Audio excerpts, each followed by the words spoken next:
Good evening, and welcome to Illinois Learns to Hunt presents Getting Started with Illinois Recreational Access Program, otherwise known as IRAP. So tonight we're going to be talking about the IRAP program. We reference this a lot in our 101 classes when we're talking about how to find public land in Illinois, and we give it about a slide's worth of information, and we just tell everybody it's a program and go check it out. So tonight we're going to take the time that it deserves and go through kind of the whole process of what IRAP is and how you would go about applying. So before we get started, we're going to do some reminders. If it's been a while since we did a webinar, so if it's your first time here, welcome. If you've had our webinars before, you know the drill. But we keep your microphones on mute, so that way it keeps away any background noise or anything like that, anything distracting. If you do have a question, you can put that in the Q&A window. You can type that out, or in the chat window. Either way, someone will see it, and either the presenter, if it's pertinent to what we're talking about, we'll answer it at that time. And if not, we'll save it for the end when we'll have time for a Q&A. So you'll receive in the coming days a copy of this PowerPoint for your records, and also some informative handouts or links that we may use in this PowerPoint, and also a link to a recording of this webinar that you can find on YouTube. You will also receive a survey that we send out after all of our webinars and classes that we give out. So please fill that out. It only takes a few minutes, and we would appreciate you letting us know how we did and if there's anything else you'd like to learn about. So again, a little bit of the outline that we're going to be going over today. We're going to do an introduction to the program of IRAP, and then we're going to go through the registration process, and for archery, I think, and youth firearms season, which are going to be the two seasons that are coming up here right away. And then we'll also go into, to kind of fill out the presentation, we're going to end with some deer scouting techniques and some remote scouting techniques that will help you as you go to hunt places you may not have been before. So some tricks and tips at the end, as well as a question and answering session. Again, if you have any questions that we didn't get to, we'll stick around and answer them for you. So our presenters today, we got with us, we have Dan Stevens. Dan, would you like to say hi real quick? Good evening, everybody. Thanks for joining us tonight. And then we also have Adam. Adam, would you like to say hello? How's it going, everyone? Thanks for joining, and hope you guys enjoy our webinar. Yeah, thank you everybody for coming out today. I'm Jason, and welcome. And then with us, we actually do have some IRAP representatives. So we have our special guests. So with us, we have Alex and Tammy. So Alex and Tammy would like to say hello and give us a little rundown about what you do with the IRAP program. Okay, so I'm Alex Davis. I'm the IRAP Marketing and Outreach Specialist. I started working with IRAP back in September of 2020. And just for a little bit of background about myself, I have a bachelor's in anthropology, a master's in environmental studies with a focus on sustainability and policy. And I did 2 years of ecological forestry restoration work before I started working here. So. And I'm Tammy Miller. I've been with IRAP since its inception in 2011. I'm the Illinois Recreational Access Program Manager. I've been with the Department of Natural Resources now for 25 years and love almost every minute of it. So thanks for joining, everyone. Thank you. Sorry if you hear water running in the background. I'm sitting in the kitchen. Alex and Tammy, thank you guys for being with us today. And we're going to turn it over to you guys for the first couple slides, give us an introduction to the program. So you guys can take it away. Oh, sorry, muted there early. So go ahead. Okay, so just a quick overview of IRAP. It's actually the state's IDNR's first public access program. And we currently have about 27 acres enrolled in the program right now. We actually began in 2011. It was a recommendation from the 2009 Conservation Congress. Our funding started with an NRCS grant called Voluntary Public Access Habitat Incentive Program. It's through the Farm Bill. We applied for a grant in 2010 and was awarded in 2011. And we received 4 of those grants so far. And so it's a combination of that funding and state funding as well. We have fishing and hunting, like you can see on there, and a variety of hunting. That's our most popular, is the hunting. We do have a lot of fishermen too. We had a couple other that we started with very early in the program, and those activities weren't well attended from the public. So we've taken those off and really concentrated more in expanding our hunting and fishing program. The way it works is we do lease property from landowners, like a 4-year lease, and we offer a lease payment as well as habitat incentives. And a lot of our landowners, I would say the majority of them, enroll in the program because of the habitat incentives that we have. And they also like to see kids outdoors and families and such as that. But we will help write a forestry management plan with the landowner with their input as well. We've written over 70 of these so far and done habitat management on about 16,000 acres. We also have an incentive of paying liability coverage for a landowner. We found out that was very important for the landowner. If they have a stranger, somebody in public on their property, they want to make sure they're not going to get sued by that person. So we pay for that as well. And then we also offer cost share to implement those habitat practices through IRAP.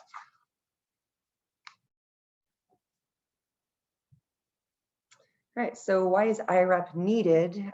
So Illinois ranks 46th in the United States for publicly owned land. It's because roughly 97% of it is privately owned. So IREP provides additional areas that can be used by the public for outdoor recreational activities. And the nice thing about private land in particular is that it can serve as a more secure or comfortable place for first-time or inexperienced hunters, youth hunters. You can hunt in a place where you're not going to have to maybe worry about people coming up on you like you might have at a public state park, or try out that new turkey call that you just learned or skills that you just learned. Unfortunately, since the 1970s, there's been a drastic decline in the number of Illinois hunters, and much research indicates that lack of accessible land is a major constraint for many current or prospective hunters. And this reduction in hunting participation has substantial impacts. Biological impacts include overabundance of some game species, leading to increased competition of resources, increased disease risk, habitat destruction from, say, overbrowsing. Their economical impacts. Hunters provide the majority of conservation funding in the United States. Reduced number of hunters leads to reduced conservation funding, therefore. Social impacts, there are less advocates for natural resource management and conservation efforts. Another angle of that, of the social impact, is hunting, can really contribute to family bonding, parents, grandparents, other extended family, getting kids out, and getting them the opportunity to carry on outdoor recreational traditions. So we want to make sure that people still have access to those kinds of opportunities. So again, why IRAP is needed. If you think about 97% of the property in the state of Illinois is privately owned, that property needs, I guess, a lot of assistance with the habitat management. A lot of private landowners don't know what to do, where to start, or even have the money to do it. It's very expensive. We need a more effective way to help manage the habitat in the state. Private land management is critical to enhancing and restoring critical habitat for a host of wildlife, both game and non-game and plant species. With IRAP, the way we've set it up is we do have an IRAP coordinator. Actually, we have two of these, Tony and Dalton. One covers Springfield, Illinois, like central Illinois to the north, and the other covers central Illinois to the south. And they work hand in hand with the landowners. They meet them when we have interested landowners, and they talk about what their habitat management goals are, what they want to do. They'll sit down with them, and they'll work with the plan and incorporate various types of best management habitat practices. We do get probably 50% to 70% of our inquiries from landowners saying, hey, how can I get help with this? Or I heard you guys do aerial spraying for bush honeysuckle. I've got loads of it on my 100 acres. How do I sign up? Where do I sign up? So just people talking and hearing about what we're doing out there has really helped IRAP. Like I said, aerial spraying is very popular, and helping with prescribed burning. a single landowner has a hard time trying to go out there and burn 20, 30 or more acres by themselves. So our coordinators and other staff help with that. We also use contractors in the field, and we have 2 habitat strike teams. Both of these were started through IRAP in 2016. We work with Pheasants Forever in the northern part of the state, northwestern part, and then we work with National Great Rivers Research and Education Center in the southwestern part of the state. These 2 teams work primarily on private property, and the majority of it is through IRAP, and they've been very, very successful working. And they also work with the landowners and trying to educate them on different practices, and so hopefully they can learn to do some of this and take it on themselves. Okay, so with IRAP, being a privilege, it's a special privilege that relies on landowners voluntarily enrolling their properties. We like to have our participants try to adhere to ethics, and so that includes treating the property with care and respect by picking up all trash, not damaging or removing any vegetation. This even includes stuff like mushrooms or sheds that you might find on the property. Just don't take anything, no matter how tempting it might be. Make sure that you park only in designated parking locations. Our IRAP coordinators work with the landowners to figure out where best to park. So please park there and make sure to put your permit in the front of your windshield. Stay on designated roads and leave the property better than you found it. And this includes reporting trespassers or poaching that you might think you see, or if you see something like that, make sure to call a CPO and just make sure that you're doing that landowner a service. So as Tammy mentioned, IRAP started out small with youth turkey hunting and fishing. And as you can see, we now have 8 different activities, including archery deer hunting. We now have the Lake Springfield archery deer hunting period, youth shotgun, turkey hunting for adults as well, waterfowl hunting, upland game, small game hunting, including rabbit and squirrel, and fishing. And that seems to be growing each year. And so at the end of this year, we still have waterfowl hunting coming up, and that's from the month of November through December. If you get one of those sites, you will have it for 5 consecutive days, and up to 4 people can hunt together. We do provide blinds there as well. So we plan to have the apps up for that sometime in the next 6 weeks. Upland game occurs the last 3 weekends in December, and you will get the site for the 2-day weekend period. Again, up to 4 people can hunt as a group. And just to stress that if you do want to hunt as a group, each person needs to individually fill out an application and fill out the liability waiver as well.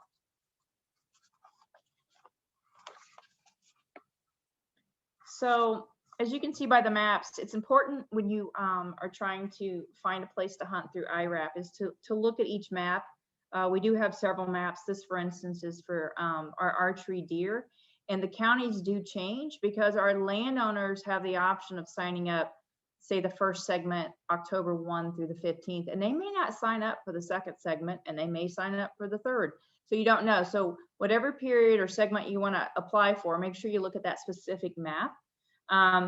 We also have properties in over 50 counties, but not all 50 counties have deer. Some of them are just for fishing or something like that. So again, pay attention to the maps.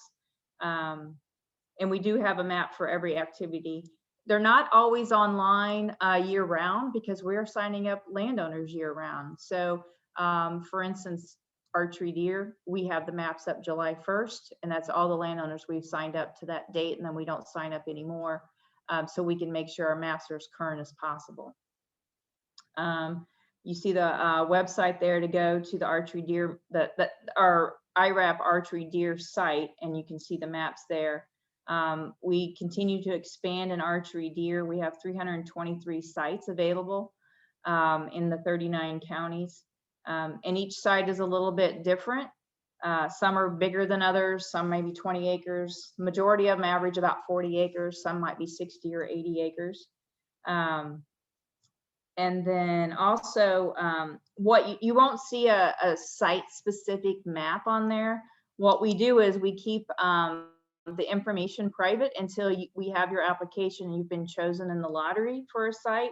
And then once you're chosen, you will get a site-specific map. It'll actually have the longitude, latitude, so you can pinpoint exactly where the parking is. We also give driving directions as well on there and other information on that map. So that's when you'll get to see that site-specific map, is when you're chosen in the lottery.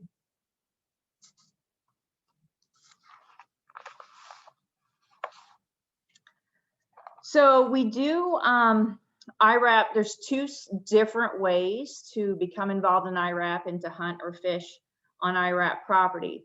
If you want to do small games such as squirrel hunting, rabbit hunting, or fishing, we have a reservation system. So you don't actually have to fill out an application. You actually just go in and reserve a site. In order to do this, you just have to register as a participant, sign a liability waiver, and then you go online and make your reservation. So you just have to pick the icon on our webpage if you want to fish, and it'll take you to the registration system. Now, the other activities, the deer hunting, turkey hunting, waterfowl, and upland game, all take an online application. We recently switched over to online applications a year ago. Makes it a lot easier for us, and you don't have to fill out a paper application, it gets lost in the mail, etc. So we no longer take paper applications, everything is online. And once you submit an online application, well, there'll be a deadline, you submit it. There's no, most everything we have is a lottery, not everything, but most everything. So just read the directions really good, because each activity could be slightly different. Turkey is definitely different than deer, because for turkey, you have to have your county permit before you can get a site. Unlike deer, you get the deer site, then you go get your archery deer tag. So just be aware of that. And that's all I got to say on that one. All right, so our online registration is available for fishing, rabbit, and squirrel hunting, so fishing and small game. So you can actually reserve 3 days for each hunting activity. So basically 3 each for rabbit, squirrel, and fishing. To register, you will want to go to the IRAP website, and you can either click on the IRAP registration reservation system under quick links, or click on the small game and fishing icons. You will then need to click on register here and fill out a participant application with the same kind of information you would for deer hunting, along with signing a liability waiver. You will then create a password, and you'll have an IRAP ID number created for you, which you will then use to log in and reserve sites. Once you make a reservation, you will need to print out your, print out a map? They actually print out a map and permit, and place that permit in your windshield, and you'll also want to take that smaller portion of your permit and keep it with you on the property. And that's all I have.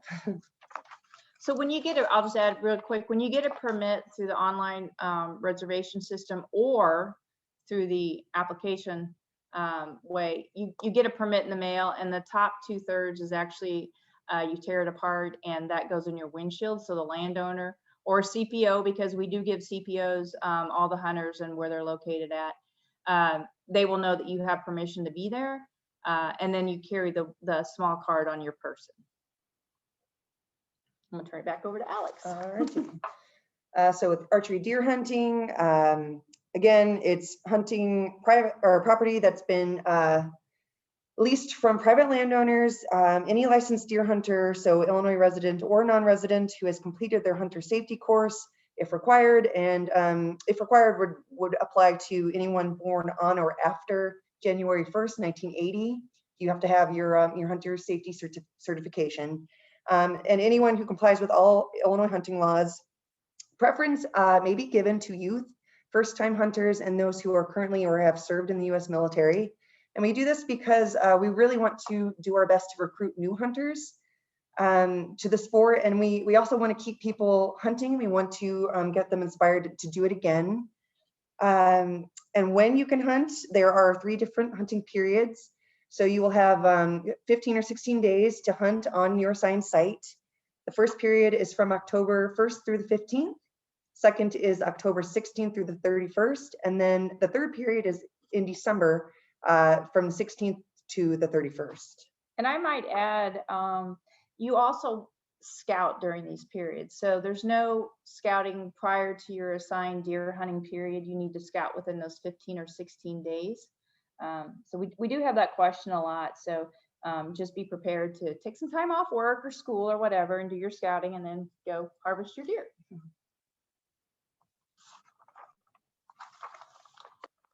And to kind of wrap up some of the rules that we have with archery deer and what we need to do. Since this is private property, our landowners only want 1 deer harvested, so you're only allowed to take 1 deer. About a little less than 20% of our sites are for a doe only or antlerless deer. And so if you are assigned that site, you can only shoot the doe. If by chance, and we have this occur once in a while, when you fill out your online application, it says, are you willing to harvest a doe if you're selected for a doe only site? And if you select yes, then you definitely need to do that. We've had a few hunters actually, and I hate to say this, will tell us, well, I'm not going to drive 2 hours to only hunt a doe. And what you're doing is you're taking that hunting site away from somebody else. So we just want to make sure you're okay with either or, but more than likely you're going to get an either sex deer site. But on occasion we do have doe onlys. So I mentioned before, scouting only during the hunting period. And again, you got to know all the federal, state, and local laws when you're out there hunting. And if you have any, questions or anything, the Illinois Digest of Hunting and Trapping Regulations is online, and also on the IDNR app if you have your app on your phone. You cannot have a permanent stand or a blind on one of these archery deer sites. However, you can put in a tree stand, just can't cut limbs, no damage to the trees, or you can put a temporary ground blind in. And the nice thing about hunting private land versus public is you can leave these there for that entire 15 or 16 days. Of course, it's at your own risk, but you can leave those there and not take them up, take them down every time. And again, don't damage or remove any vegetation. The only people that are allowed to hunt are registered hunters through IRAP in that designated area. So if you get chosen for 40 acres, you're the only one there. No one else is supposed to be on that 40 acres unless you have a non-hunting adult. We have this on a rare occasion, but they want to come out and film somebody's hunting. And so they also have to fill out and sign the liability waiver, and that is a part of your application. And we also ask that participants do not contact the landowner, even if they live on the premises. Don't go knocking on their door. Don't talk to them. Part of the nice thing about IRAP is we're the middle person. So the landowner doesn't know your name and you don't know the landowner. So we keep that private. The landowners love it that way, and actually a lot of our participants do too. And the other thing that we require is you have to fill out an online survey. So after your hunt, it's usually within 15 to 30 days after you're finished hunting, just go online. It's quick. It's probably 10, 15 questions. We want to know about your experience. We want to make IRAP better. We always want to improve it. If something happened, we want to know about it. If you had a really bad time, we want to know about that too, but we really don't think you're going to have a bad time. But that just helps us improve our program. And and we keep improving it all the time. We've had some really good suggestions from people. So really appreciate everybody's input on that.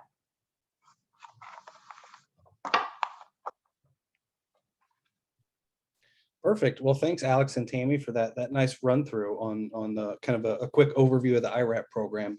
Now I'm going to take kind of a step-by-step approach of what this IRAP application for archery deer is going to look like, and we'll just quickly go through, how this application process is gonna roll out. Now, if this seems a little bit dry for you, I assure you, if you hang around a little bit longer, we do have a pretty substantial kind of remote scouting section. And Tammy kind of highlighted an important aspect of the IRAP program is that you do not have the ability to scout ahead of your hunting period. And so we're going to do a deep dive in how you can look at some of these maps and look at some of the terrain features and come up with a real solid hunting plan and scouting plan just by using some of these different tools. But first, we'll go through a quick little run through of this application and what you can expect when you are applying for an archery deer application. Obviously, you can find the link right here on DNR's website. I know these links are not clickable here through Zoom, but as Jason kind of mentioned at the onset of the webinar, we will be sending out a follow-up email, and we will make sure to provide all these links in a nice, quick, easy manner that you can just go through and click the links and complete your application. But first up, you need to kind of decide what time frame you want to hunt. And now, obviously, this is going to be a fairly personal decision. A lot of it's going to depend on, your personal availability, your work/family schedule, and things like this. But one thing I want to highlight is also the seasonal ecology of deer, and how you want to hunt can really impact which specific period that you might choose to target. So I'll quickly do a first kind of overview of, let's say, October 1st through October 15th. So this is real early deer season. Archery season starts October 1st. And so most people will call this kind of that early season. Now, the nice thing about early season is deer have essentially had kind of the run of the land the past few months. There's been very little people in the woods. There's no hunting pressure. And so they get very comfortable in these really predictable and reliable deer to bed patterns. So they're going to be bedding in one location, they're going to go to feed, and they're going to go back to bed. And that's kind of the primary strategy for kind of this early October hunt is that bed to feed pattern. Now, if you're somebody who wants to try to capture a little bit of the rutting action, and if you're not familiar with the term rut, that's essentially a deer's breeding season. And during rut, you'll see kind of a large influx of deer activity. The bucks will have one thing on their mind, and that's breeding as many does as they reasonably can. Now, obviously here with the end of October, we're not really hitting peak rut. Peak rut is typically November 7th through about November 15th in Illinois. You can kind of categorize that in your head as a real good peak rut time. But my favorite day to be in the woods, bar none, is Halloween. And towards the latter portion of October, you're going to start to see these bucks really get on their feet, and they're going to start exhibiting a lot of this rut behavior. And so if that's something you're interested in trying to pursue, and maybe you want to hunt that style, you may want to look to try to put in for this, period 2 time frame. Now, period 3, which is going to be, I would consider it a late season hunt. It's kind of the latter portion of December. Now, this is going to be fairly similar to the early October hunt, where you're hunting a lot of the bed to feed pattern, but there will be some obstacles that you'll run into. Obviously, deer are going to be a lot more pressured, and the totality of the deer on the landscape is going to be reduced. Hunting has been going on for several months now, so there is going to be less deer on the landscape. Now, that certainly doesn't mean you can't be effective during the late season in this kind of period 3 time frame. It just means you're going to have to strategically adapt a little bit, and we'll dive into that a little bit later at the end of this webinar. But these are just some of the things to think about when you're looking at these application periods. So once you kind of pick a period that you really want to target, then you're going to go through and choose your first, your second, and your third choice of county. Like Tammy mentioned, they don't give out the exact location of these properties until you are selected. And so you will be selecting it on a county level.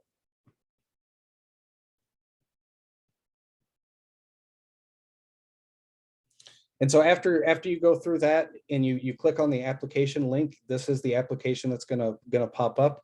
I do want to reinforce, read through every word here. A lot of it is very important in how the IRAP program works and what your responsibilities are as an applicant and what you can expect throughout the process. So do take the time to read through the application as you are filling it out. So again, just kind of read through the instructions, and that'll get you to a good place. And then step 5 is when you'll start entering in a lot of your personal information. And so it's just some basic things. It's going to ask you, obviously, your last name, your first name, your middle initial, and as well as your street address. And I want to reiterate, please make sure your street address is correct, because as Tammy mentioned, they will be distributing your IRAP credentials through the mail service. And so if you don't have an accurate address, you may not receive those supplies. So just make sure to double check and provide the accurate address. Also, you will need to provide your hunter safety certification, again, if you are required. So that's if you were born after January 1st of 1980, you are required to take hunter safety to hunt in Illinois. If you were born before that, you are grandfathered in and you are not required to take the course. I still would recommend taking the course. Even if you're not required, you're still going to learn a lot, and it's still a good course. And if you haven't taken hunter safety, if you are over 18 years of age or older, you can complete the entire course online. It takes about, I'd say probably 7 to 8 hours roughly. So you can kind of break that up into a weekend and do a few hours here and there and get that hunter safety done kind of at the comfort of your own home. Now, if you are under 18, there are hunter safety courses scattered across the state. Obviously, with a lot of the COVID restrictions that we ran into the past year, a lot of these hunter safety courses are filling up rather quickly just because the demand is there. And there's a lot of people who weren't able to take it last year who need to take the course. So if you are interested, I would recommend looking into it now rather than waiting as we approach hunting season a little bit closer. And you will also need to provide your IDNR customer number. And if you're unfamiliar what this customer number is, if you have ever purchased a hunting or fishing or trapping license in Illinois, you have been assigned an Illinois DNR customer number, and that number will be printed on your license, and you can just go ahead and find that and type it in. If you do not have a DNR customer number, you can go ahead and create one either by buying a hunting or fishing license. It will automatically create that DNR customer number for you.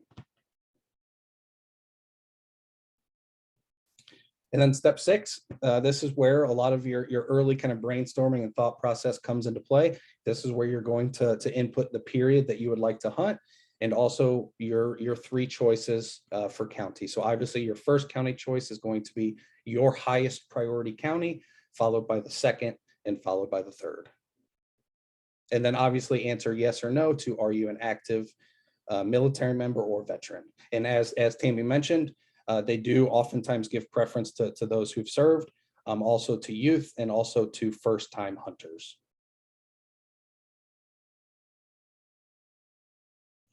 And then as Tammy mentioned, there is a liability waiver that you will be required to sign. And this, again, just basically says you're not going to sue the landowner or the state of Illinois for getting injured or getting hurt during this hunt.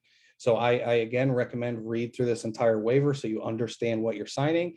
And to sign it, you can do it electronically. You'll just click I agree to the above statement and provide your full legal name. Now, failure to provide your full legal name here can invalidate your application. So make sure you type in your full legal name. Now, the deadline for these applications is August 13th. Which is a Friday at 5 p.m. So if you take anything away from the webinar tonight, if you're interested in IRAP, please get this IRAP application in rather quickly, because obviously that deadline is just a few weeks away. So again, if you take anything away, get that IRAP application in. Now, successful hunters will be notified via email or mail at least 3 weeks prior to the hunting period. So just keep an eye on your email address and on your mail, and you will be notified if you are selected. And if you are selected, excuse me, they will send you a nice kind of big packet of information that's going to really, it really spells out exactly how to conduct the hunt, what the procedures are, where you should park. And it's really in a nice organized manner. So just kind of be on the lookout for that big application packet, and that will give you all the information you need to get started hunting at that site during your assigned hunting period. Hey, Dan, can I add just a little something to this slide here? Once you turn in your application, you got to give us. Alex, did you have something you want to add? Yeah, this is Tammy.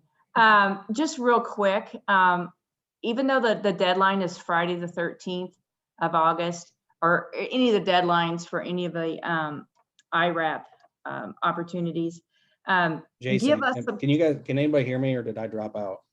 Hey, okay, so we can hear Dan. I'm gonna text him through the chat real quick and see if that will get to him. Oh, now I can hear. Oh, there you go. Okay, okay, sorry about that. good. Can everybody hear me? Yes. Yep, I can hear Oh, everybody. good, great. So I Right. just want to add that when the applications close, give the IRAP staff some time to do the lotteries, to get everything done. You know, if you want to find out if you got something and you haven't received anything within the 3 weeks, feel free to email us or call us, but we need about 3 weeks or so to run the lotteries, to get things printed, to get all of that done. It takes a while. It's not automated. So I just asking participants just to be a little patient with us, and we get these out as quick as we can.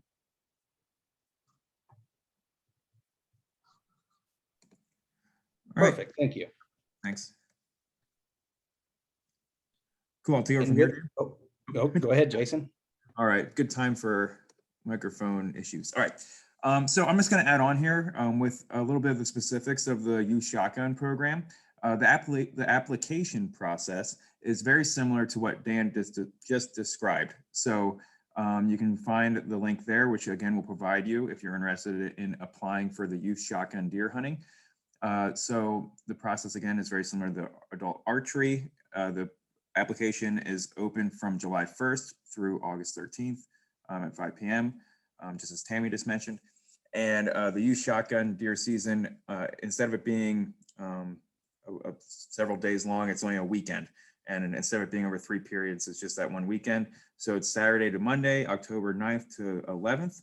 But you are allowed to scout 7 days prior. So I believe that's October 2nd. You can go out and start scouting. So that's unlike the adult archery program. You can scout when you're not hunting for a week prior to that weekend. And then on that weekend, you're allowed to go hunting.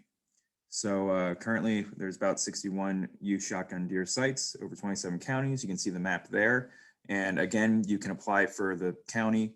And then when you win the lottery there, you will see where you're at.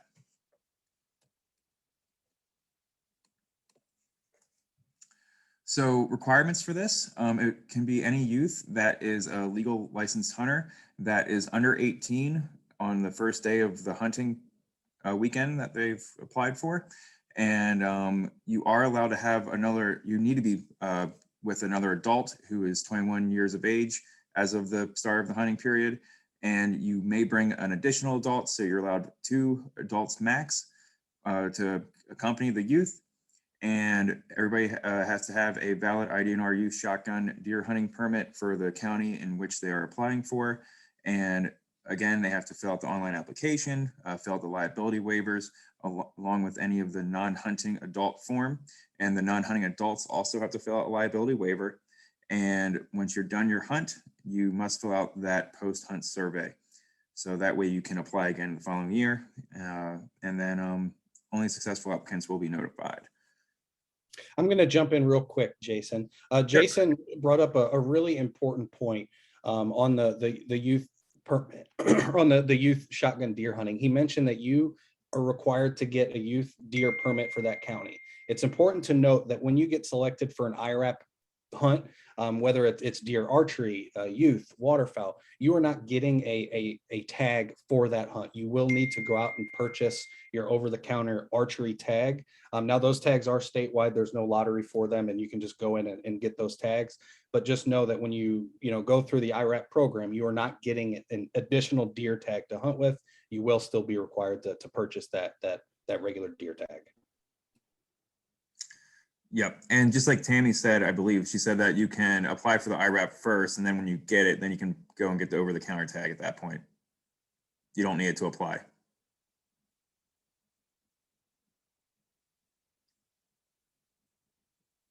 Is that correct? Yep. Yes. Okay. So some rules, regs, and other information. I think we've hit on almost all these points already. But just a quick overview again. Only 1 deer per site. Scouting is allowed for the youth 7 days prior to their hunt. All regular license and permits must be obtained before the hunt. All IRAP participants are expected to adhere to all federal and state laws. And then other important information we have here, we have each successful applicant will be assigned a hunting area on private land, and you must stay on that area. No permanent stands or blinds, but you are still allowed to use those non-permanent blinds and leave them up during the period that you have access to the land. All hunters are required to fill out that post-harvest survey, and registered hunters are the only people that are allowed to hunt. So no adults that are accompanying the minor are allowed to hunt as well. So it's only one hunter per land site. And the IRAP participant are not to contact the landowner. And if you're unable to hunt the site for any reason, please let them know as soon as you can. So again, just driving this home, after the hunt, you are required to fill out that online survey 30 days after your hunt is finished. This survey has provided critical information and data for the IRAP program.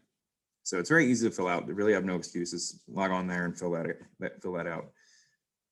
And it's similar. It is similar to a windshield card. So if you don't fill that out, then you do not have the right to apply again for the following year. So it's very important to remember that.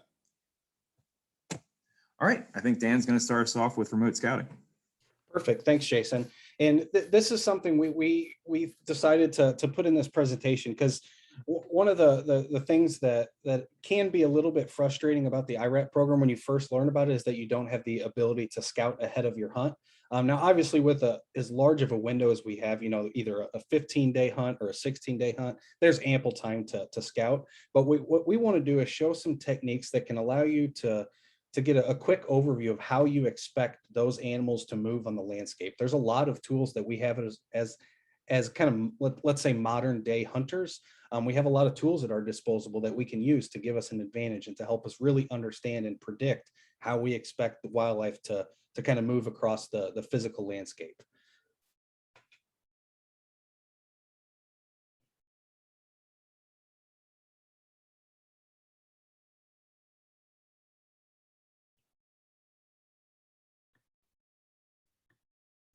I'm here. I'm getting messages that I have no audio. Can anybody hear me? I hear you, Dan. Okay. It sounds fine to me. Yeah. Okay, we'll continue on. So one of the first things we'll start off is kind of a basic overview of topographic maps. I'll be showing a bunch of topographic maps throughout the remainder of this webinar. And so I want to give kind of a brief introduction of what we're looking at when we look at a topographic map and how we can interpret some of this. So a topographic map is basically a map that shows any elevation changes on the landscape. And so if you're unfamiliar with the topo map, you kind of look at this and you see all these little kind of brown lines just kind of snaking across the map. These are what's referred to as contour lines. These contour lines have a few characteristics that are really important to know before you start kind of looking at them and trying to understand them. First of all, contour lines never cross and never intersect. They are closed loops, and so they will always form basically a circle. They will never have a start or an end. They're just kind of concentric rings. And all points along the same contour line are going to be the same elevation above sea level. And so there's a couple different types of contour lines. Here on this map, you can see two distinct contour line types. So the first is going to be these really big, kind of thick and bold contour lines that have a number associated with those. So those are going to be called index lines, and those lines give you the ability to see the exact elevation above sea level on that line. And so if you're following along that 700 index line that Jason's kind of highlighting with his mouse there, you would expect to never change in elevation as you follow across that contour line. Now, the contour lines that are kind of in between those two index lines. So you can see we have an index line of 700 and we have an index line of 650 in this image. Those are what's referred to as interval lines. Those are going to be unmarked. So they're not going to show you that exact elevation, but they are typically going to be at a 10-foot contour interval. And so that's going to be 10 feet between each of those index lines. And so you can see that gives you a really good understanding of what you can expect that landscape to look like. And it's, for me as a hunter, I'm not necessarily concerned of what the exact elevation is. What I'm more concerned about is how it's going to affect the slope or how it affects the grade of a slope. And so as those lines are closer together, that indicates a much steeper incline. The further apart those contour lines are apart, that's going to show a much gentler slope. As you can see there that Jason's kind of circling. So in that area, that big kind of flat area that Jason is showing, I would expect that to be a fairly flat elevation. You would expect between the 700 there at the top and that little index line at the bottom, you would expect only about a 10-foot elevation change in that large area. And so that tells me a lot about that area, and that there's not a lot of natural funnels and pitch points for these animals to move, but they have a lot of kind of free range movement. And it can also, the more you get experience with looking at these topographic maps and correlating them to what the landscape looks like in person, you'll really start to pinpoint some of the vegetative characteristics as well. And so in this area where it's kind of nice and flat, that can be a great area that holds a lot of oak trees. Maybe it's a big oak flat that really produces a lot of white oak acorns. So that might be an area worth looking for if you're focusing on kind of that bed to feed pattern. But what's really important about kind of the topographic lines, and this is an illustration I like showing a lot. This is a public piece of DNR ground that I've hunted several years now. But you can see we have a pretty big doe bedding area. And so if you're unfamiliar with kind of trying to identify a bedding area from aerial imagery, doe bedding is a lot different than buck bedding. So doe bedding, they are going to be very focused on big expanse areas that have, lots of cover. So does are going to typically bed in large numbers, where your buck is going to have a solitary bed where he's going to be off by himself. Does like to bed in numbers. And so they choose these areas that are, thick, overgrown fields, essentially. That's what I personally like to look for, is these overgrown fields that you can start to see the forest is starting to encroach and succession is kind of taking over. And you can basically see that grassland slowly shifting back into a forest. And what that tells me is there's going to be a lot of cedar trees, a lot of young maples, a lot of young oaks, but also a lot of just kind of brushy shrub habitat that are really good for doe bedding. And then if you are able to find a feeding area, and what I really want to highlight with this specific image here is what's referred to as a pinch point or a funnel. And so you at the top of this map, we have basically an oxbow from the river where it kind of comes and loops down. So that forms kind of a natural barrier on that side. Deer are by nature fairly lazy animals. A lot of what they do is to conserve metabolic energy. And so they often like to take the path of least resistance. And so we know they're not going to go up and down a river just for the sake of it. They're going to, again, take that path of least resistance. Where if you look at the south side of this X, you can see we have a fairly steep slope because those contour lines are fairly close together. And now those two contour lines may not look close together, but this is a fairly zoomed in map. So that's about, a 20-foot, I think I measured it one day, and it was about a 45-degree incline in some areas on that slope. And so it creates this natural funnel between kind of this high sloping ridge on the south side and this river on the north side. And so if any of these deer want to go from the bedding area to the feeding area, again, they don't like to walk straight up or down slopes. They would rather kind of follow right along the bottom or the top of that slope and kind of just follow it. And so in this case, it basically funnels all the deer movement into this nice area that we call a pinch point. And what that does is it concentrates deer to a specific area that you can pinpoint and set up in hopes that those deer come through that area.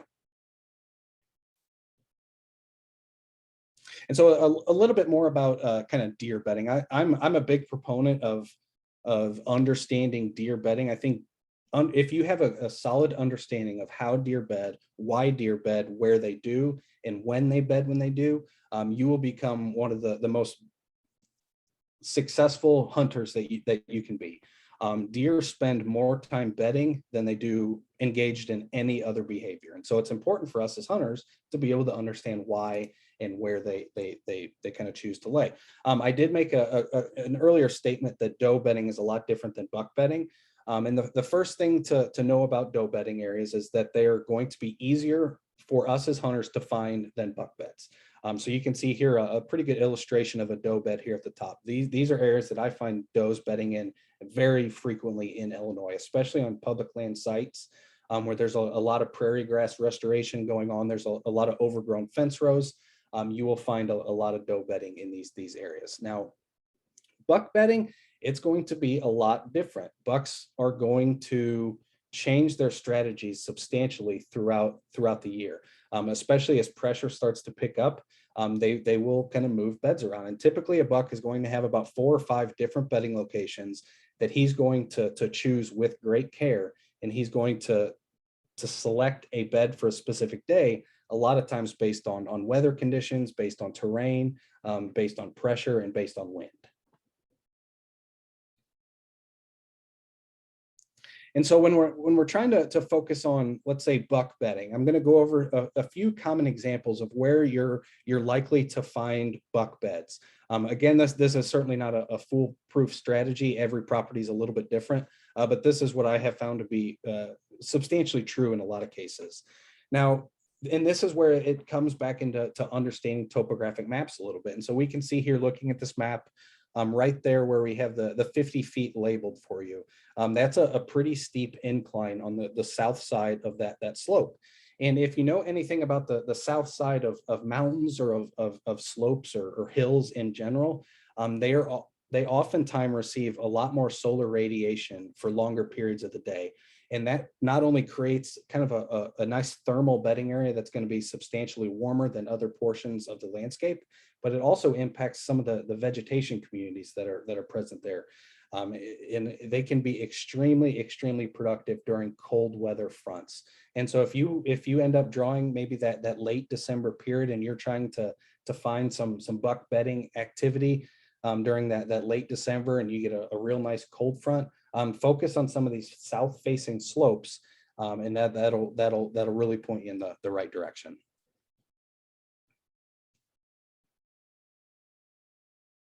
Now, one of my most common strategies for finding real, let's say, mature bucks and bucks that are old and typically above kind of that 3.5-year-old range, they're going to be bedded on the downwind side of a slope, and we're going to call this leeward bedding. And if you look at this little graphic here on the right, I want to kind of illustrate this concept of thermals. And so when the sun rises in the morning, it starts to heat up the ground, and that causes hot air to rise. And what that does is it creates these rising columns of air that essentially pull wind up. But what they're also pulling up is any of your scent molecules. So if you're out there hunting, it's going to pull that column of scent basically straight up and out. Deer have figured out that they can use this to their advantage. Now, it's not necessarily to fool us as hunters, but they have figured out that if they lay on kind of the leeward side of a slope, those thermal kind of rising columns of air are going to pull scent molecules up from below them, because they're typically going to be about 2/3 up on a slope. They don't like to bed on the very top, and they don't like to bed on the bottom in these cases. Typically, it's about that kind of 2/3 range on the slope. And so anything below them, kind of in the bottomland area, those thermals are going to be pulling those scent molecules up to them. And so they have an easy way to scent check everything below them without even having to look at it.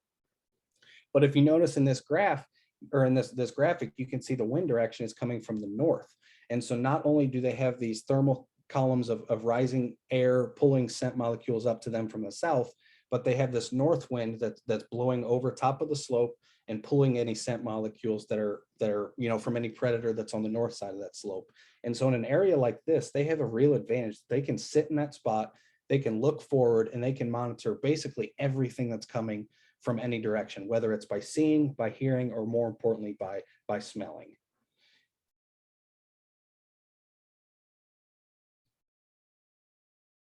Another kind of fairly common place to find buck bedding is ridge point bedding. And this kind of follows the same concept of leeward bedding. But if you look at this topographic map, you can see here we have kind of this little creek that runs through here that's called the Gimlet Branch.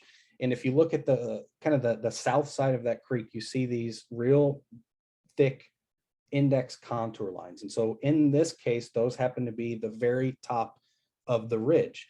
And so you can see where I marked this X, we have a pretty steep decline as it drops off into that valley, into that creek bottom below.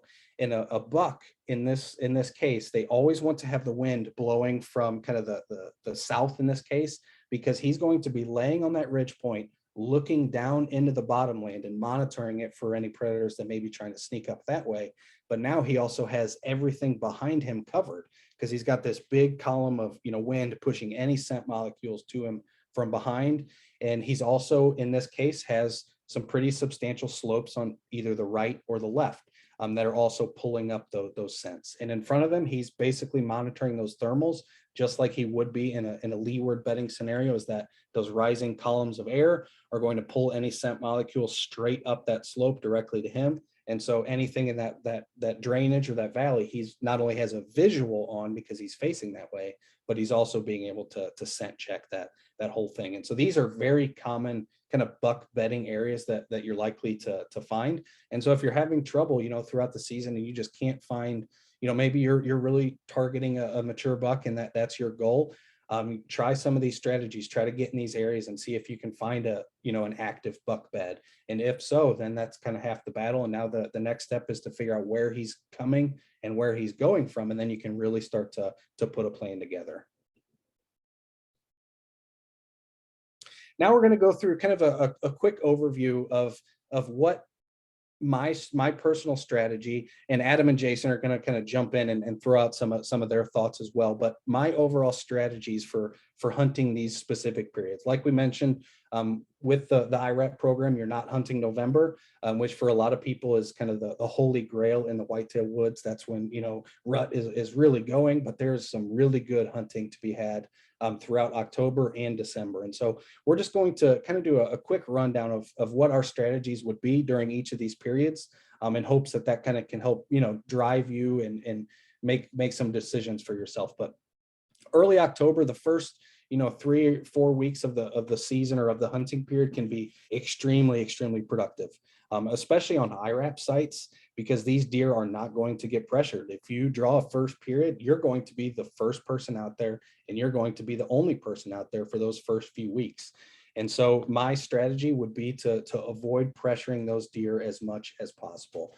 Now, if you watch a lot of the hunting, entertainment shows, the TV shows, the movies, and the YouTube channels, in a lot of cases, they get very aggressive with their hunting strategies. And that can make sense as you get closer and closer to rut. But I would caution you, especially, that first 4 to 5 days of the hunt, I would try to stay out of bedding areas as much as possible. I might go into an area that I think is a bedding area. I might just, try to see if I can at least find one bed, and then I'm going to sneak out of there and try to bail. I don't want to basically blow out that bedding area, because that's just going to increase pressure in your area. The deer are going to start getting a little skittish. So I'm going to be a little bit more cautious the first couple days of the hunt, especially because, again, these deer have been basically living in a sanctuary for the past 6 months with no hunting pressure. They've been able to do what they want when they want and just kind of go about their normal daily routine. And so they can be very predictable, but we don't want to basically elicit a response that would cause them to not be predictable anymore. One thing you can also look at the first few days of the season, a lot of times you can still get lucky and find some green beans on the, if there's any big food sources or any ag fields. If you find a patch or a corner of a field that still has green, big leafed out soybeans, that could be definitely a good spot to check out as well, because deer will most likely be hitting those still. Yep, that's a good point. That brings up, I did want to touch on feeding a little bit and kind of go over what my strategy would be for trying to identify feeding areas. Obviously, in early October, there's not typically a lot of acorn production at this time. The oaks they're producing, but they haven't started dropping acorns yet.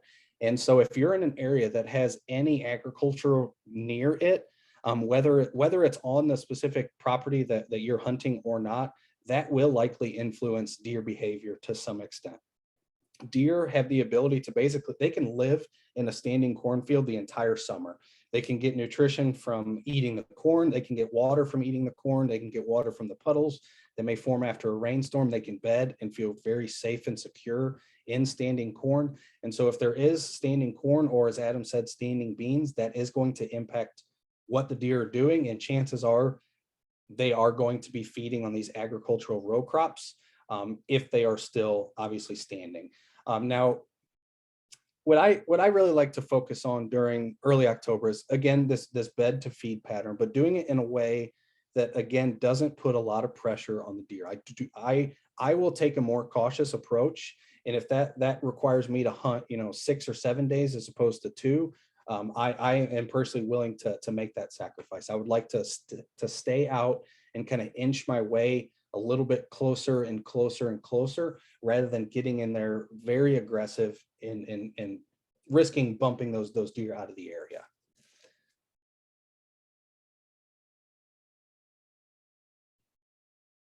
Now, as we get to mid-October, so we can kind of view this at like October 10th through October 20th. So this could be the latter portion of your first period hunt, or the beginning portion of your second period hunt. You'll hear a lot of deer hunters refer to this time of year as kind of an October lull.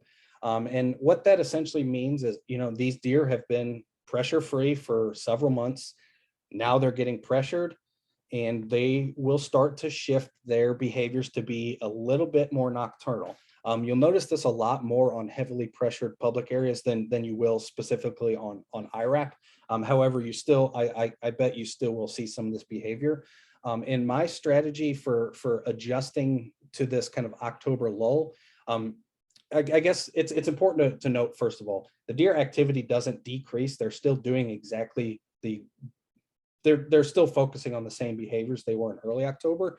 They're just doing it at a different time. And so let's say you're hunting, 200 yards away from a bedding area, and you're close to a feeding area. Well, during this period, you may need to get a little bit more closer to that bedding area to ensure that when those deer get out of the bed and come in front of you, that it's still within legal daylight. Because a lot of times during this October lull, all it's going to do is shift the deer's behavior by an hour or two to be, basically later in the day, so they have the cover of darkness. And so if you can get a little bit closer to those bedding areas, oftentimes that can ensure that when they do get up out of their bed and start to make that transition to feeding areas, that when they pass through your area, they are still within that legal shooting light that you can actually hunt within.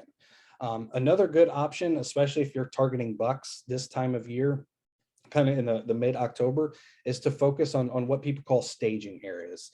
And I guess the first thing we should do is define what a staging area is. And generally, it's going to be a location that is kind of just outside of the perimeter of a deer's bedding area. And it's normally an area where he or she is going to feel comfortable in daylight. Oftentimes, that deer will sit and stand in that area and wait until kind of the cover of darkness. At that point, it will then kind of make those last final steps and begin entering the feeding area. And again, this is just because pressure has been increasing a little bit. And so they're starting to get a little bit more cautious and a little bit more weary. And so they will, I've literally seen does stand in a staging area like that for about an hour and a half. And they'll just stand on the edge of a field and just look. And you'll just kind of notice their ears just kind of moving around like satellites, just kind of rotating left and right, see if they can pick up on any potential dangers. And now one thing I've found to be true about staging areas, I have found that they will use them a lot more if it's a very windy day. Obviously, deer rely on their sense of smell, their sight, and their hearing to be able to detect predators and to avoid those predators. And so if you have a very windy day, just think how difficult it is to pinpoint where a smell is coming from, what movement is, because everything's moving. The trees are shaking, the grass is shaking, everything's moving. And so it's very difficult for them to hear things moving around that might be a predator, and also to visually detect anything that's moving that might be a predator. And so oftentimes on a fairly windy day, which is quite common in October, they will kind of hang out in this staging area for a little bit longer until they can really feel secure heading to the feeding site. Now, as we approach late October, this is when things really begin getting exciting in the deer woods. I like to kind of call this a seeking phase. This is where the testosterone is really going to start increasing in the bucks, particularly the younger bucks. They aren't, this is going to be their first rodeo going through rut. They're not really sure what the changes in their bodies are, and they're going to be acting a lot like you would expect a mature buck to act kind of during the peak of rut. So as you get closer and closer to the latter portion of October, you're going to start noticing a significantly more amount of daylight deer activity, of deer sign on the landscape. And we'll touch on a few of the common deer signs that you're likely to see this time of year. but you'll also start to begin seeing some chasing and some harassment. And so this is where again, this is primarily going to be young bucks this time of year. They're going to be out there trying to find the first doe that's in heat. And so they're going to start harassing does. They're going to start chasing the does around in the landscape. And so this is when it can be really fun to be out in the deer woods. And you can really start to really target that rutting behavior with your hunting strategies, whether it's using various calls, whether it's using a grunt call or even rattling antlers. I have found late October to be a really advantageous time to rattle. And essentially with rattling, you're just trying to mimic what it sounds like when two bucks are fighting. And typically when a buck is fighting, they're going to be fighting over territory, or they're going to be fighting over a doe. And so if you can mimic that, hey, there's two bucks over here fighting over a doe. Well, the theory is that there's another mature buck or another young buck that's in the area. And he's like, oh, there's that must mean there's a doe over there. Well, I feel like this is my territory. And so they're going to rush in and try to scare off the other bucks. And so that can be a really good strategy this time of year as well. Now, I did mention you're going to start seeing an uptick in the amount of deer sign on the landscape. Late October, you're really going to start to see rubs and scrapes both become prominent. And I would definitely use that information in kind of your hunt planning process. And we'll go through that here in the next slide. So a rub is essentially a rub on a tree. And so if you're familiar with kind of the anatomy of deer, obviously bucks have antlers. At the base of these antlers, they have basically pheromone glands. And so having these glands at the base of their antlers, when they're rubbing on the tree, a lot of times what they're doing is they're depositing that pheromone and they're depositing that scent on that specific tree. And what you'll notice, especially, actually, I think that's the next slide, so I'll focus on that. But the big distinction between rub and scrape, a scrape is going to be on the ground, and the scrape is another communication tool. Excuse me. Obviously, deer are not the most vocal of species that are out there. They don't talk they don't talk a ton. They don't make a ton of noise, but they do communicate very effectively with pheromones and different sign. And so a scrape is going to be what you see here in the bottom left picture. It's basically an area where a deer is going to scrape all the leaves and vegetation, basically expose this big kind of area of bare soil. He or she, depending on who's making that sign, will then urinate in that scrape and basically use that as a communication tool. And so if a doe is ready to breed, she will visit a scrape. She will deposit her urine in that scrape, and obviously a buck will be able to tell that doe is in heat and she is ready to breed. And so oftentimes these bucks are going to be cruising, looking for these scrapes, checking these scrapes to see if there is a doe in heat.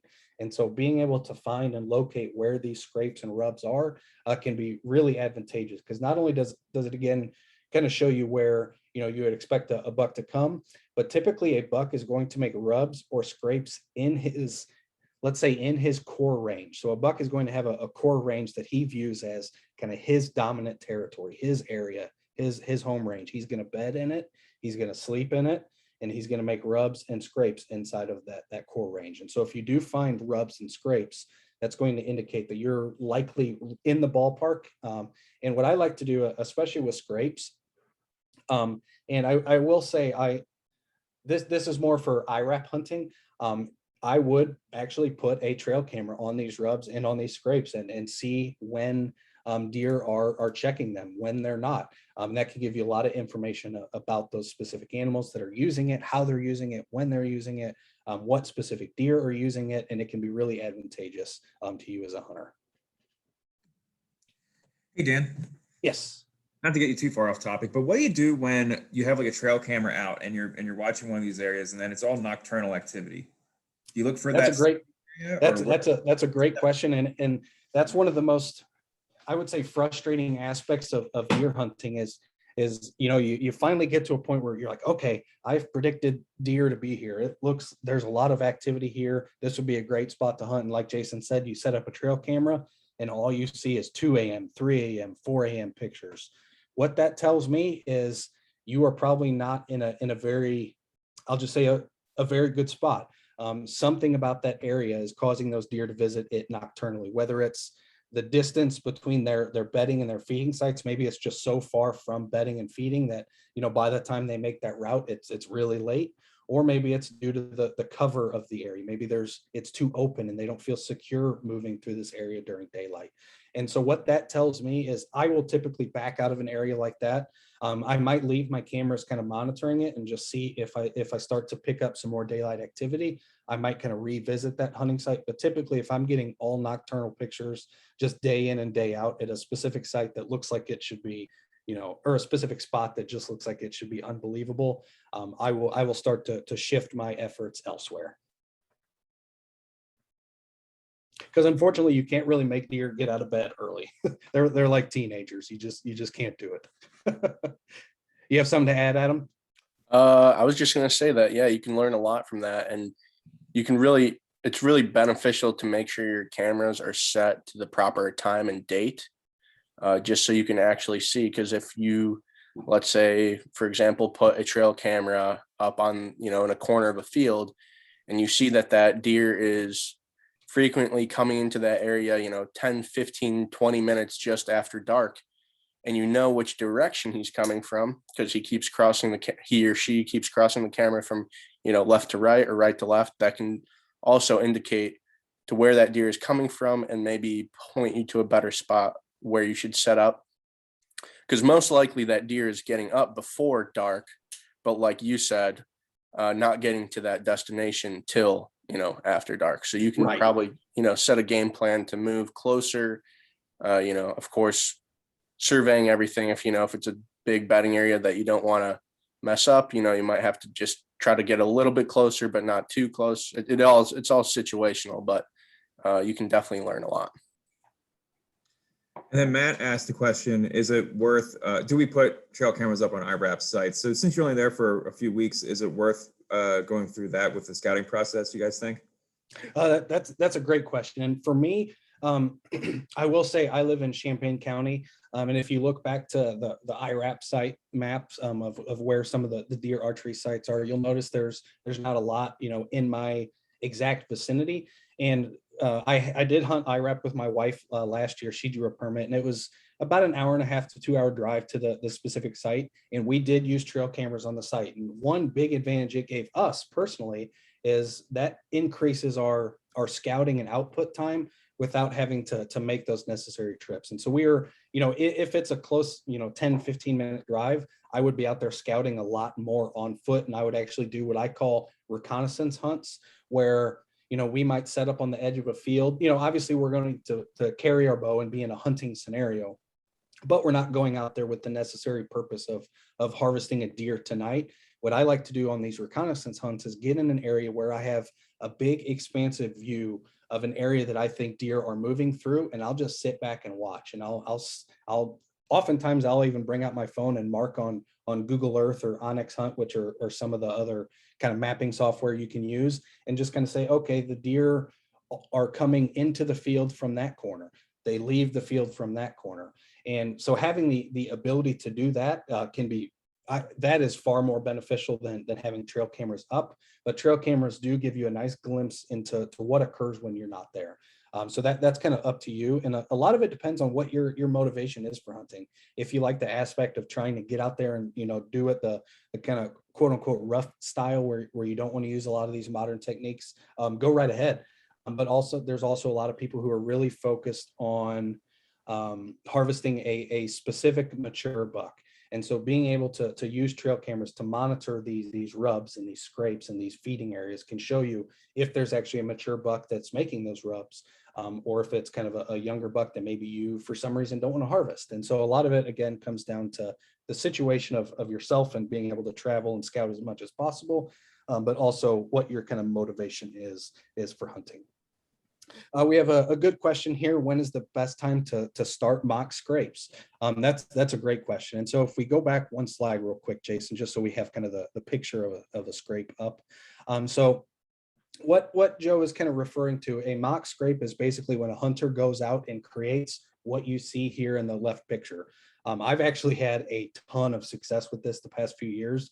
A few of the pictures that you've seen throughout this webinar of deer kind of being pulled on deer carts, a couple of those bucks were hunted over mock scrapes. So if you find an area that maybe has a bunch of rubs and there's not a scrape present, you can get in there and kind of kick the leaves, make it look like a scrape. And then if you want to take it the next step, what a lot of people will do is either put doe estrus, doe urine, or buck urine kind of scent and just kind of put a few drops. You don't need to use a whole bottle. I promise a few drops is potent enough that stuff reeks. But again, it just makes that scrape a little bit more lifelike. It adds that odor to it that makes it essentially a real scrape. I have found mock scrapes to be very effective kind of in this late October. I would probably say October 20th is probably a good time frame that you could probably start thinking about mock scrapes. Now, me personally, I typically will not create a mock scrape unless I already start seeing scrapes occur. I kind of go the same way with calling to some extent too. I personally, I don't like to blind call where you just kind of sit there and call in the hopes that a deer hears you and comes to you. I personally like to see a deer first and then try to communicate with it. And I kind of view the same thing with scrapes. I don't want to be the first one in the woods doing it. I would rather see a natural occurring scrape to let me know that these deer are already, exhibiting this behavior. And then I might go into it and create one. But what I have found to be equally as effective or even more effective than a mock scrape is if you can find a real scrape that's kind of naturally occurring and that deer are using. If you go in there and I take a cotton swab and I'll tie it to a string and I'll go to that scrape and I'll put a little bit of doe estrus on the cotton swab and put a few extra drops on the inside of the scrape. And then I will take that cotton swab and just basically tie it to my boot and just start walking. And I'll walk to my hunting location. And the theory is just like how a buck is going to encounter, a scrape out in the landscape. He's going to be walking. He's going to smell, okay, a doe in heat. She marked this spot. She's ready to breed. And then he's going to start trailing her and he's going to start following that scent trail. And so you're basically mimicking that concept with this drag. And I have had so much success with that the past few years that it's a great way if you're having a tough time getting on deer and you're just not seeing deer. That's something that's really worth trying.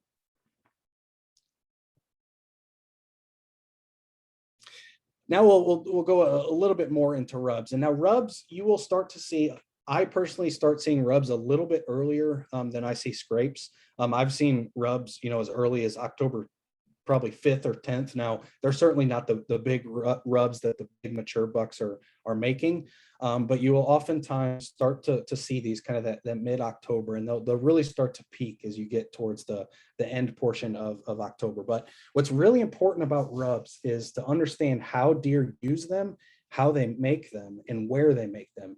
And so if you're ever out there and you're not, maybe you're a brand new hunter, you're just getting into reading deer sign and understanding deer. If you ever get out and you find kind of a fresh rub, like you see here on this picture, where it's just a deer rubbing the bark off with his antlers and depositing that pheromone from those glands at the base of his antlers, if you stand right where that rub is and you do kind of a 360-degree circle, you just kind of rotate, look for other rubs. 95% of the time, you are going to see another rub. And then if you walk to that one, do the same thing, you'll see another one and another one and another one. And what that is essentially creating this rub line. And these rub lines are very commonly used by mature bucks to just, again, mark that territory. But you can also tell a lot about the directionality of the rubs. Typically, when a buck encounters a rub, he's going to hit his antlers in the exact same direction he's walking. So if I was walking to this tree that you see here, I'm not going to, spin my entire body and start rubbing on the backside of the tree. Normally, they're just going to walk up to it and start rubbing it. And so that can start to give you a little bit of important information about the directionality of the deer travel through that specific area.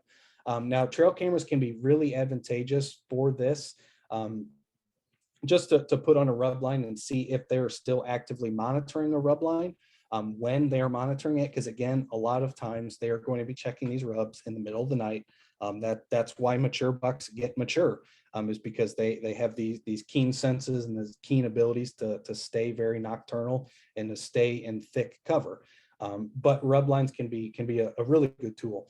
Now, one of my important things when I find a rub line, what it tells me is I am in the middle of a buck's core range. I am in the right spot. Now, he might not necessarily walk on the trail I expect him to today, but I am definitely in his home range, in his core range, and that puts you right in the game.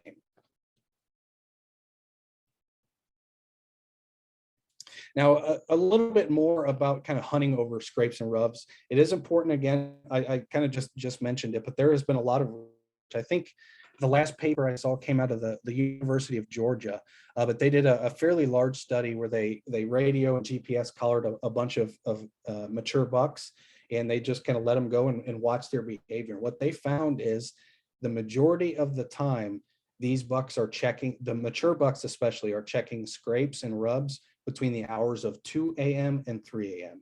And so if you think about that, well, that's pretty far outside of legal hunting range. Now, there is still a kind of a small percent of daytime scrape visitation, but what I have found to be entirely true, and Adam probably has some thoughts on this as well, because I know we've kind of talked and had discussions about this in the past, but there's kind of two types of scrapes.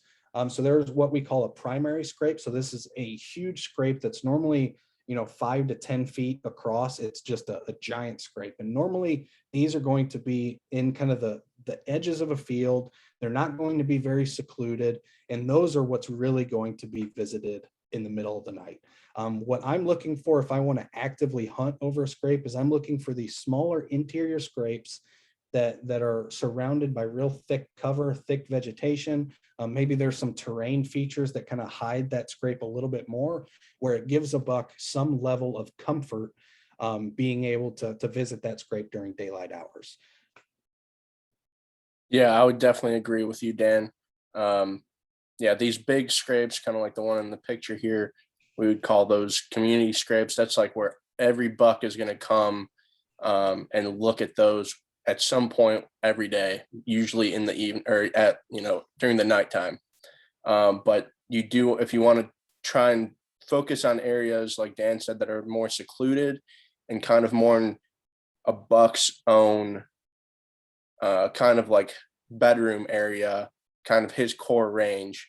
And these big scrapes will kind of intercept, kind of be in the middle of a bunch of different bucks' core ranges, if that makes sense. So this is kind of like the main communication post. But again, you might get lucky and you might, have a couple bucks visit that during the daylight. Sometimes maybe younger bucks, but if you're trying to go for the older age class bucks, they're definitely going to be hitting it in the nighttime. So you're going to have to find kind of where they hang out prior to coming to this spot. Yeah, perfect. And one thing I'd also like to add, Adam, you kind of said something that sparked my thought a little bit. It's important to know where these scrapes are typically made. A lot of times it's going to depend on whether that specific scrape was started by a doe or by a buck. But if it's started by a buck, or kind of back to Joe's question about creating a mock scrape, try to find a very heavily utilized doe travel route.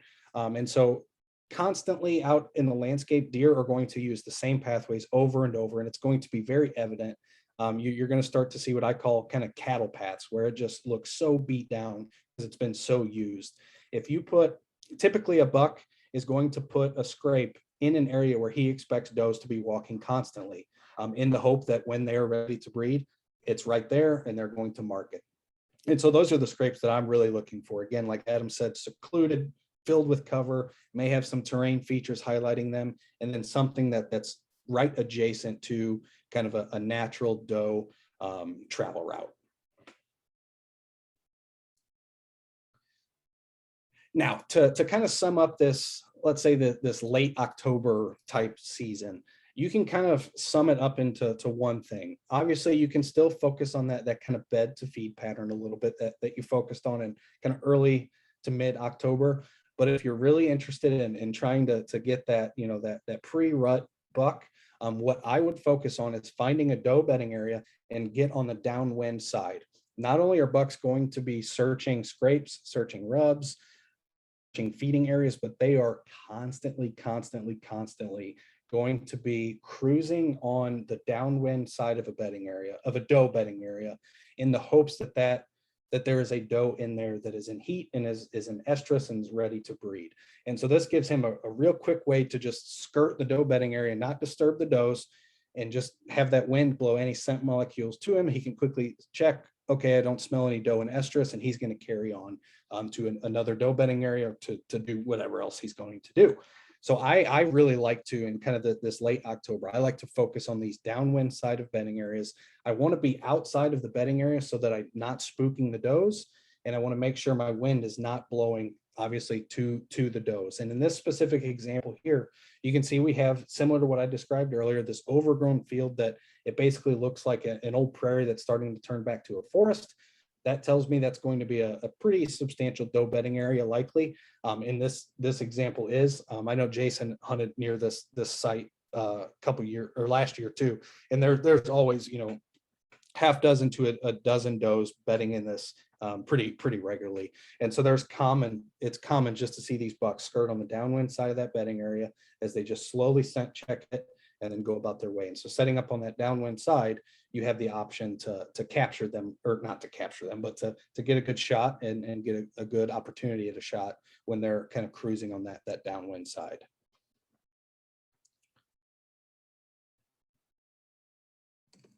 Yeah, and just to give you an idea, there's a horse path that goes along here, and there were a bunch of, there was a rub line that went up this one ridge, there was a scrape right on the horse path, and they go up and down that horse path, I think, pretty easily, because again, they're lazy. So, and there's a huge oak flat over there, and then a thicket over here. They're all over this ridge.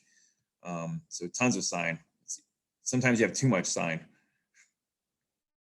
Looks like we got a question from Joe I want to hit really quick.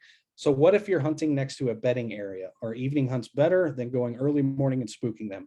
I would say yes. If I'm going to hunt near a doe bedding area where I think I'm close enough that the chances of spooking them exists, that will definitely, for me, be an afternoon hunt. Now, early in the morning, you can oftentimes get in there before they get back in their beds. They might still be out feeding, and you be, getting in there an hour before sunrise, you may be able to beat them.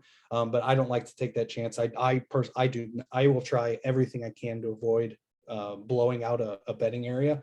So I err on the side of caution a little bit more, and I like to have the advantage of daylight to my advantage as I'm trying to sneak in there. Now we'll transition to kind of this late December period. And obviously, we've covered basically the entire month of October. There's a lot of exciting things happening. Then November happens, and you have this massive rut where, bucks on average will lose 25 to 30% of their body weight. They're out there just running like they're Michael Phelps at the Olympics. And they're basically, at this point of the year in late December, they're trying to recover. They are recovering from rut. They are trying to pack on body weight. They're trying to pack on body fat to prepare for the upcoming winter. And so this is when it's going to shift a little bit back to that kind of early October pattern of that bedding to feeding. Now, they will be feeding in entirely different areas. I will say that, but that you're still kind of hunting that same pattern, that bed to feed. Now, what I would say is during this period, if you have the option to hunt afternoon hunts, I find afternoon hunts during the late season to be way more productive than morning hunts. So if you have that flexibility that you can hunt, mostly afternoons and a few mornings, I like to focus on evening hunts during this kind of late season hunting period. But what I'm primarily looking for is I'm trying to find out where deer are feeding. And so it can be a little bit tricky this time of year. A lot of the natural food sources that may have been out there have already been consumed. The oak production has started to decline at this point. There's not a lot of new acorns dropping. A lot of the acorns that have already dropped have been eaten by squirrels, by deer, by turkey, by ducks, by basically everything that's out there. And those that were not consumed have either started to rot or get buried, and then the next year they'll germinate into baby oak trees. So what I'm focused on primarily is these late season kind of green browse areas or agricultural areas. If you have an area that has an abundance of standing corn or soybean fields after those are harvested, there is going to be what's called waste grain. Combines and harvesters are not 100% accurate. There's always going to be a little bit of waste grain left. And so those deer can really utilize that as a food source during this time of year. And we do have the advantage in late December that we do have, snow events.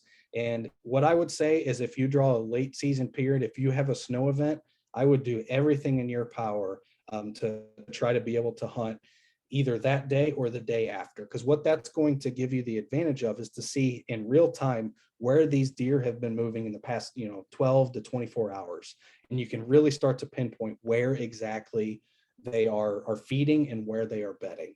And now this time of year, it is not uncommon to see 2 dozen, maybe 3 dozen deer all feeding a specific area. Because again, a lot of the food sources have started to be depleted. So when they do find an active food source, a lot of times the entirety of kind of that herd in that area is going to start feeding in these areas. Now, again, like I mentioned when we were talking about some of the buck bedding areas, I really like to focus on the south side of slopes. You'll find a lot of does, even does bedding there this time of year. As you get real cold temperatures, it allows them to get out of the wind, get in that nice solar radiation and stay warm. Again, afternoon hunts are key, but midday hunts can be equally productive. Now, your typical hunter is going to hunt from, an hour, 30 minutes before sunrise, which is legal shooting time, to about 10 o'clock.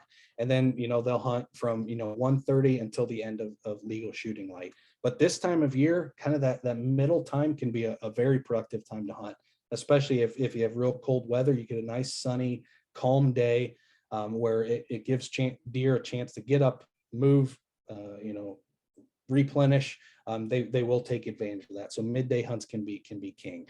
But what I'm really focused on during the late season, in addition to bedding and that bed to feed pattern, is changing weather patterns. Whether it's going from 10 degrees, maybe it's been 10 degrees for a week, and the next day it's going to be 40. I want to be hunting that next day that it's going to be 40. If it's been 40 and it's for a week and it's going to drop down to 10 or 15, I would like to do that as well, because these changing weather patterns really kind of kickstart deer activity a little bit.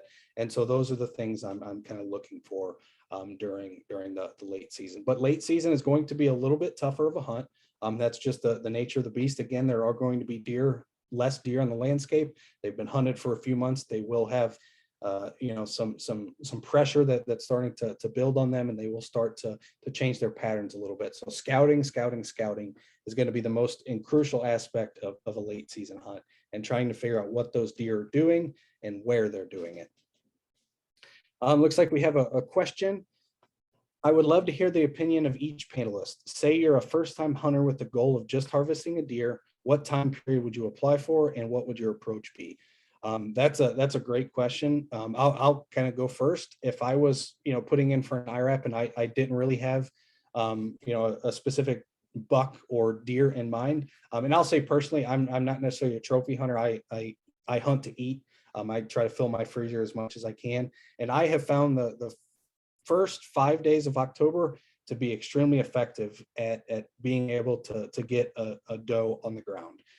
I personally like that early October. If I just want to fill the freezer, I find that first period to be more intriguing.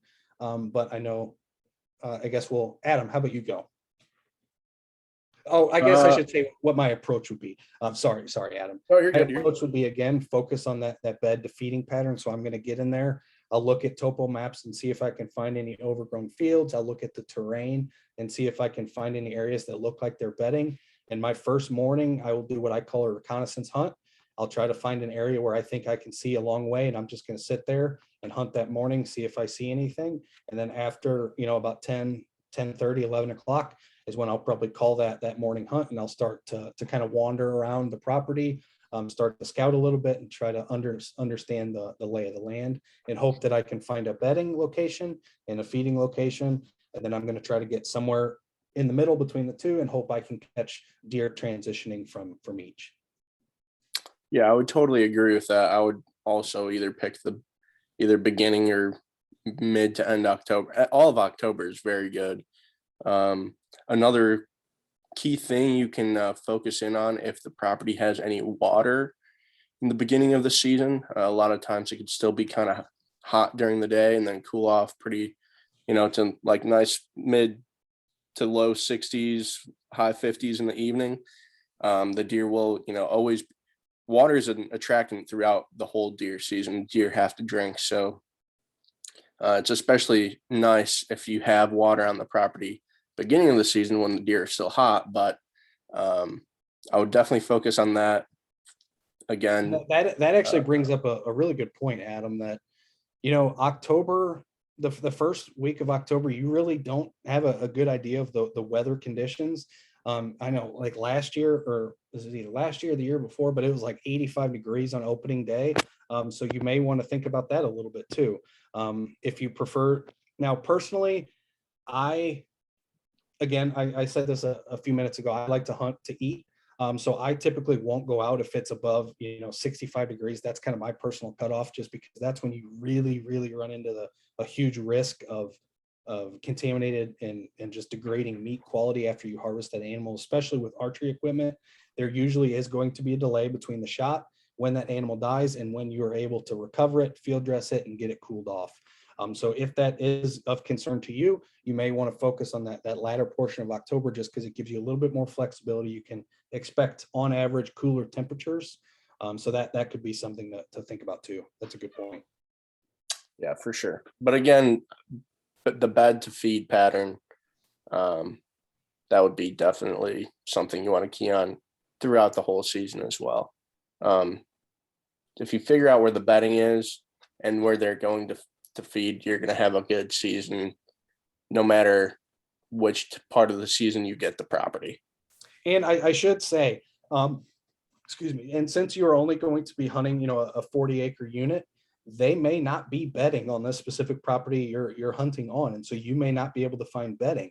And so what you may have to focus on is how they're transitioning through your property from an adjacent property where they may be bedding, and maybe they're feeding on the property you're hunting, or maybe they're feeding on another property and they're just kind of using the property you're on as a travel corridor. So don't get discouraged if you just cannot find a bed, because it may not exist on the specific property that you're hunting, but that's certainly not going to impact your hunt in any way, shape, or form. That's just the way it is.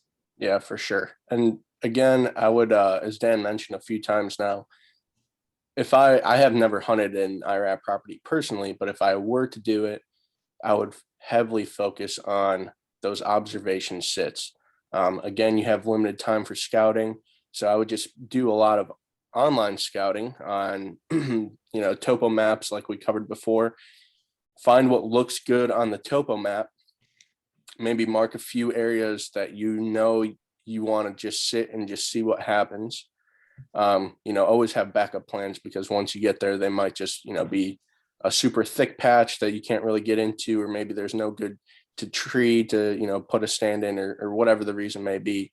But pick a couple areas and really just spend a couple evenings or a couple days just sitting and watching what happens. And that way, when you get kind of a feeling, and you keep noticing deer coming, out of that corner, or out of that little, patch of timber, or that little, few cedar trees or whatever, you can always move closer and adapt to that just from, visualizing and seeing what you see.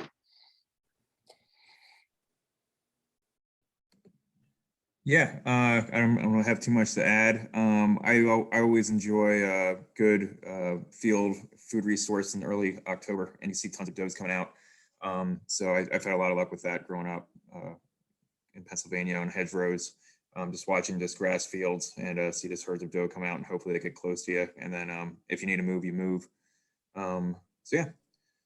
Yeah, and I do want to emphasize, we're not trying to discourage the late season December hunt, because that can be some of the funnest hunting you've ever had if you're in the right spot. Like I said, it is not uncommon that time of year to see, groups of 20 or 30 deer all in one feeding location. But typically that month of October and November, what a lot of people think of as kind of the prime deer hunting, so to speak. But the December does have a lot of advantages. You may get some snow events. You have some real inclement weather, but also, I don't know about your work family situation, but also you have a lot of holidays around that time. So maybe that gives you a little bit more kind of advanced leave options that you may have from some of your other work related activities or things like that. So that's also something to think about. For me, a lot of what it comes down to is timing of my personal schedule when I'm trying to plan a hunt. Obviously, I'd like to target the best opportunity possible for the species that I'm targeting. But for me, and just the way unfortunately society is these days, we're all busy, and so in a lot of cases for me, it's just trying to find an open time frame that I would feel comfortable and taking some time off work and not have too many other family obligations to attend to. But with that, that concludes the majority of our webinar tonight. I do want to highlight a few events we have coming up. We are going to start offering our in-person workshops again. So these events are solidified. They are coming. We just do not have registration open for them yet, but they will probably be open for registration sometime next week. So if you're interested in learning a little bit more, these are kind of hands-on workshops where we're out in the field. We're showing you how to hang a tree stand, how to look at rubs, how to go about walking through the woods and looking at some of the different sign that's out there, how to use some of the equipment and things like that. And if you've been to one of our workshops in the past, we're going to restructure them a little bit. We used to focus quite a bit on regulations, but we found that to be a little bit time consuming and I don't want to say boring, but for lack of a better term, boring for participants. So we are going to shift that. And when you do register for this event, you will be sent a link to an e-learning module that you can go ahead and basically take at your own time ahead of the workshop, and it'll walk you through all the regulations that you need to know for that specific species, so that we can dive right into the hands-on activity. So if you're a new hunter looking to get started and you're not sure how to go about it, you're not sure the equipment you need, and maybe you just want to try to learn some new techniques from some seasoned hunters, feel free to join us. This is not an exhaustive list. We're still in the process of planning a ton of other workshops throughout September, October, November, December, and then we'll really hit the ground running. So stay tuned to all of our social media channels, and we'll update you there.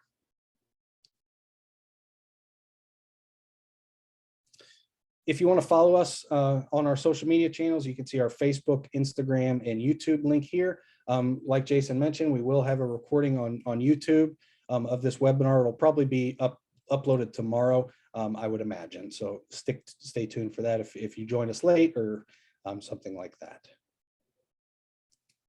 And I do want to give a huge thanks to Alex Davis and Tammy Miller from the Illinois Recreational Access Program for joining us tonight and for providing us some real valuable feedback and some real valuable insight into the IRAP program and for getting this IRAP going. And one thing I want to really reiterate is how reliant the IRAP program is on landowners and how important it is as hunters who are hunting on IRAP, how we need to be as ethical and responsible as we can. It's a voluntary program. These landowners are giving access to this on their own volition. Now, obviously they are receiving some benefits, but we need these landowners to be happy so that we can continue to have these IRAP program available. So always when you're out there, clean up your trash, treat the property better than as if it's owned, and leave it better than you found it. If you want to learn more about the IRAP program, you can follow them on Facebook or Instagram here. They do post a lot of really, really cool stuff. And they are really good at providing updates on deadlines. So if there's an IRAP deadline that's coming up, it's a great way to stay in tune to the IRAP program and to make sure you meet all those application deadlines.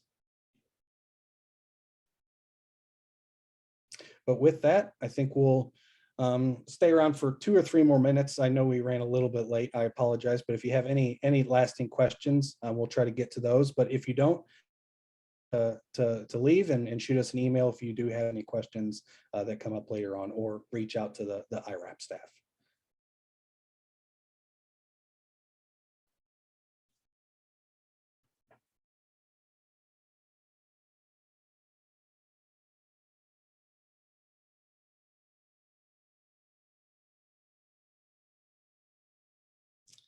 All right, looks like we don't have any new questions, so I think we'll call it.